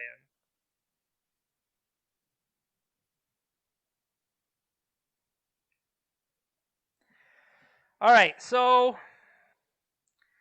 I'm glad that we could spend a couple hours today for me to come back and just play this list. I mean, maybe I try to reinvent the wheel too much. I think that's a larger problem that I have, that I can't help but get in my own way. I'm rather fond of my brain, and I maybe rely on it too much instead of just doing the thing. It's like, well, what about this angle of the relative humidity on a random Thursday? It's like, dude, shut up. Just play. Hold on. No, I think I literally have said that before and yelled at myself and actually made a highlight of it on the YouTube channel. Hold on. Spoilers. That's my YouTube channel. I think I literally have already yelled at myself before.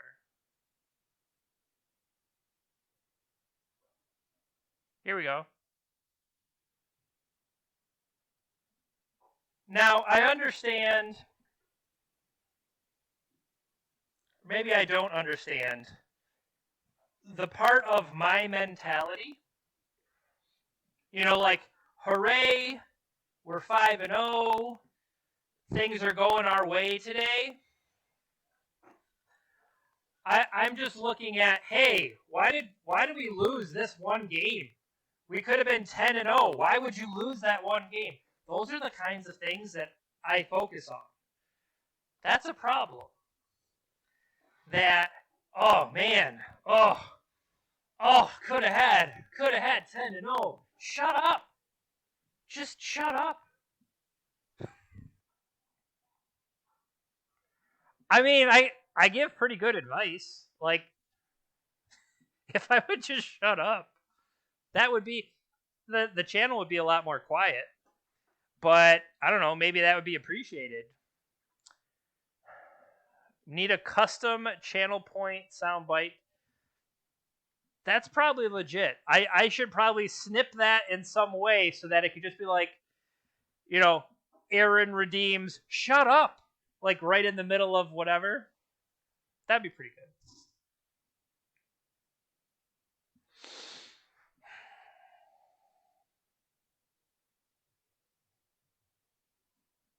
I'm listening to my own advice and shutting up. No, at the same time, I'm trying to look at this list. I'm trying to...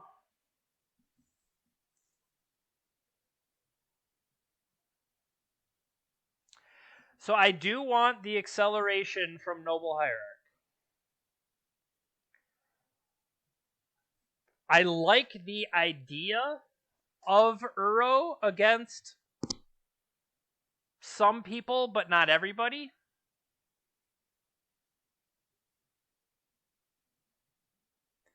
And Sylvan Library being a liability sometimes that I want. Like, I feel like Sylvan Library, it's going to be, I can look at more cards, but at the same time, only certain matchups can I afford to pay the life. Now, Sylvan Library works together with Uro as a way to be like, gain some life, draw some cards, gain some life, and put certain matchups out. But Mo says, call me crazy, but I enjoy Esper Mentor right now. The deck feels nice, combats the Bant lists really well. Nice. Not me coming in with where's Oko? Oko's over on the banned list. That's where Oko is. See, that I wonder, Mo, if I'm not giving... I haven't even really thought about the new set and what does the new set offer. Like, you're saying cards that I've heard, like, all right, Fracture Exile something, right? And then Vanishing Verse. So what does Fracture do? Fracture helps if you type it in the search bar. So Fracture says, destroy target artifact, enchantment, or planeswalker as an instant.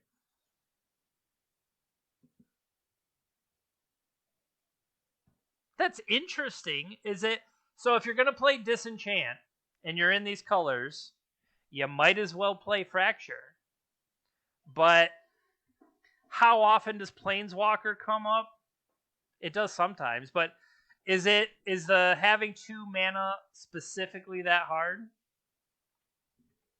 Then you said Vanishing Verse. Exile target monocolor permanent. Okay, so dead. Can't hit Teferi, can't hit Uro, can't hit artifacts, can't hit Eldrazi. Hi, buddy. You want to be on camera? Rip. Well, that's the problem. Teferi, it can't hit Teferi, right? He has to be a monocolored permanent, and Teferi says... Teferi is not. Rip Apart. Is that an artifact? Oh, okay, I've seen that. This is the sorcery speed Abrade. 3 damage to a creature, planeswalker, or... Okay, so it's Abrade plus, but it's a sorcery. Oh, nice. I see what you're saying. Fracture hits Teferi. The Vanishing Verse doesn't. I get what you're saying now. See, I think maybe the bigger problem is I don't necessarily know the Strixhaven stuff that's even out there. What if we did this? What if we looked at stuff that's legal in Legacy? Oh, this is probably already a bad idea.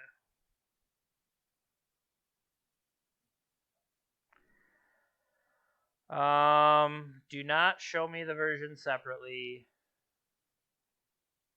Okay.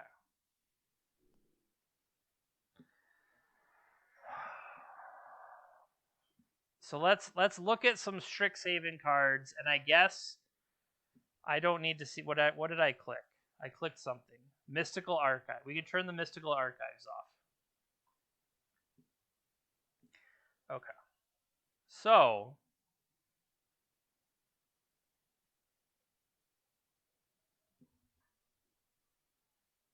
how is this even sorted?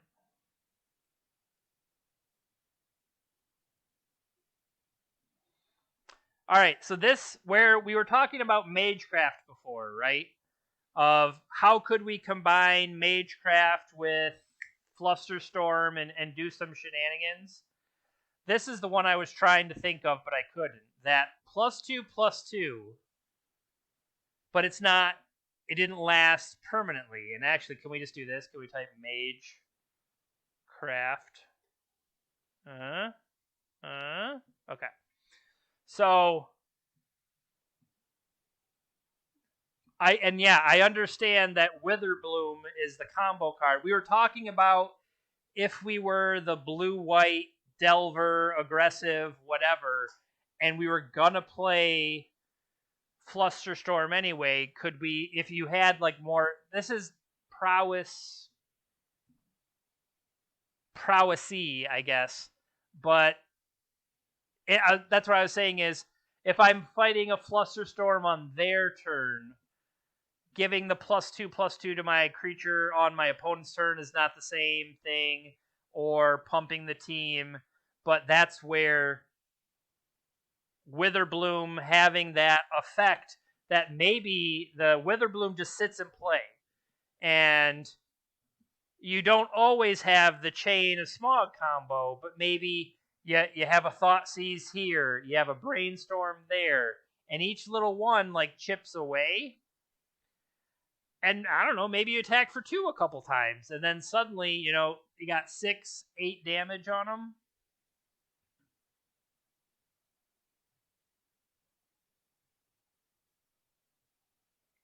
Sedgemoor Witch is impressive. Okay. So it's a 3/2 menace. The opponent... Okay, this is the new keyword. If it would become targeted by your opponent. So it's like hexproof unless they pay 3 life. And then you copy and make 1/1s that can die and give you an upside. So it's a more expensive Young Pyromancer. It triggers off more things than Young Pyromancer does, because Young Pyromancer doesn't give you the storm copies. But, and I guess your tokens have an upside, because the tokens, you chump block and you gain life off of them. And sometimes you don't want to attack. You can't attack with your Young Pyromancer because they'll just block. But if they only have 1 creature, then the Witch can attack you. Okay, yeah. A more expensive Pyromancer in a color that doesn't have an equivalent. I think that is well said. And then we have Liliana Masquerading.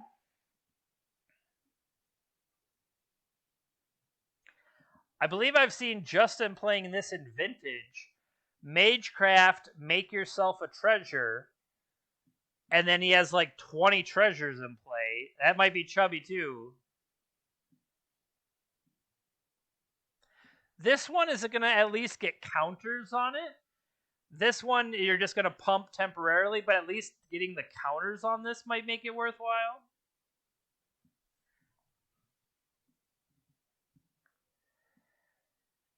Wither Bloom makes my Sylvan Library really good.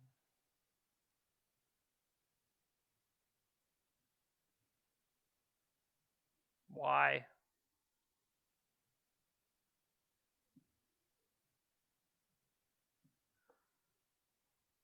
Why does that? I don't know. I don't think I understand that one. Okay, so like we were saying with the Uro, that Sylvan can get supported by Uro. In this case, Apprentice's chip damage is not only chip damage, it's life gain at the same time. I thought I was maybe misreading Weather Boom this one.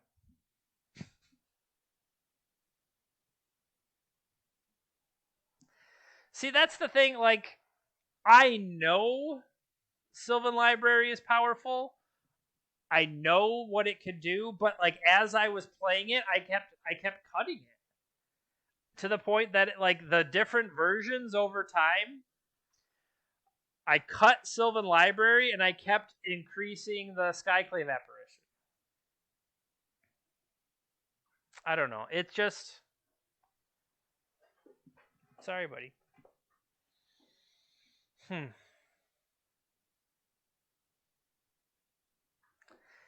Like I do feel like it's gonna be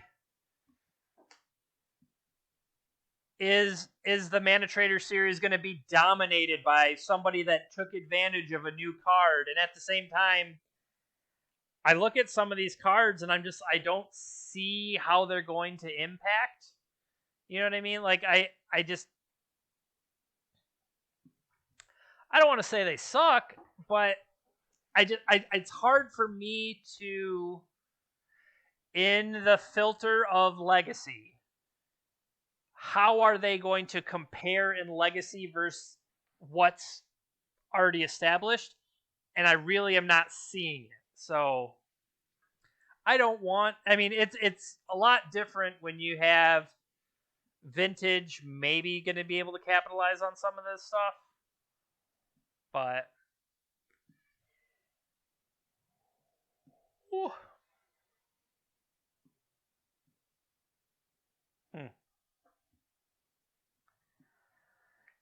Yeah, what is the is it Torpor Orb? The Torpor Orb creature that can mess with come into play effects. That probably has some utility in this thing.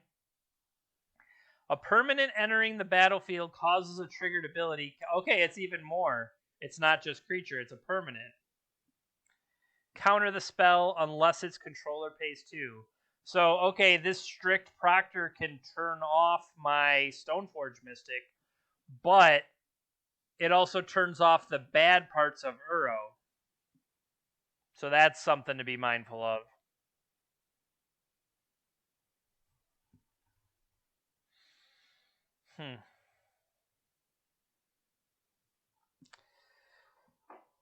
Yeah.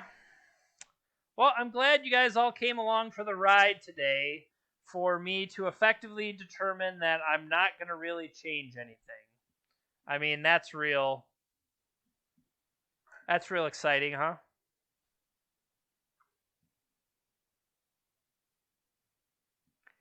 The dude that will replace Charming Prince. I don't know Death and Taxes as well, so if there's something obvious there, I guess I'm missing it. But well, thanks for watching today. As always, I appreciate the follows. I appreciate the subscriptions. I appreciate you just hanging out and chatting with me. But you can find my older stuff over on YouTube. If you haven't already managed to find J Pinter MTG and hit the subscribe, please, I would appreciate it. Otherwise, I have my own Discord, basically where I can just talk about what I'm doing in general with the wheel or stuff like that. Do I play Legacy only? No. So I'm primarily Legacy Vintage, the older formats. but I actually do something called the wheel. When the wheel comes up, there's all sorts of different stuff on there, and new subscribers get to add something, and then when it comes up, I have to play Time Vault or Ensoul Artifact or Thought Distortion or Maverick. Why did we put Oh, I remember that. Okay, so the idea is I kind of have subscriber driven content. That's on Tuesdays. Thursdays, I try to prep for the weekend if I have something going on. And just so happens we're playing the Mana Trader Series event on Saturday morning. Other than that, I maybe play a vintage challenge, legacy challenge, what have you. But I would say I tend to skew. Well, I'm old, so I tend to skew older towards legacy and vintage. But I'll play modern, I'll play Pioneer every once in a while, or like when it comes to Mana Traders, since Mana Traders is a sponsor of the stream. Hashtag sponsor. So, thanks for hanging out with me. I'll post on Twitter, JPinterMTG, or I'll post in the Discord once I figure out what I'm going to do. Because like I said, I've got to submit by tomorrow. But it'll probably just be this. Pull out the Eeyore. Oh well, guess I'll just play Bant again. Alright, see you next time.